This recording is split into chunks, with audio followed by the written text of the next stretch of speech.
পয়লা test বাংলাদেশে কিতা করলো দেখলাইনি, আর আজকে কিতা করলো। আমার কাছে মনে হতো আজকে পারবো ভাই, বুঝছো নি। কিতাবা সব বালা আসুনে। কিতাবে কিতা খবর? বাবা কইসলাম তো আগামী 10 তারিখ কক্সবাজার যাইতাম, সব যাইবা নি? ইস, তুই আমার আগে গতকালকে হইতে আনি বেটা। আমি তো একটা মিটিং ফিক্স করলিছি আগামী 10 তারিখ, যেতে পারতাম না। আমি তো 10 তারিখ সারাদিন ঘুরিয়ে ঘুমাই, আমার সম্ভব নয় যাওয়া। 10 তারিখ ভাই এক্সাম একটা, আমি পারতাম না। ইয়া ও কিতা হো, বড়সর তো দান একটা মারছিলাম, কইসলাম সবরে ফ্রি লিয়ে যাইতাম। যাও তোমরা খুব ভালো বলা নাই, বাদ দেও তো আর। ও কিতা কস? ই ভাই 20 তারিখ নি? ই কিতা কও? ওহো আচ্ছা ডান ডান ডান, 20 তারিখ মিটিং, 20 তারিখ মিটিং। এই আমার মিটিং তো 20 তারিখ ফিক্স হয়ে গেছে, তো 10 তারিখ যাইলাম তো লোকে, কোনো সমস্যা নাই।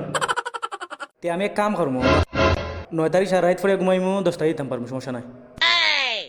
এ ভাই ওই একটা মেসেজ আইছে, আমার এক্সাম হইতো না, 10 তারিখ ক্যান্সেল হয়ে গেছে, আমি যাইমু।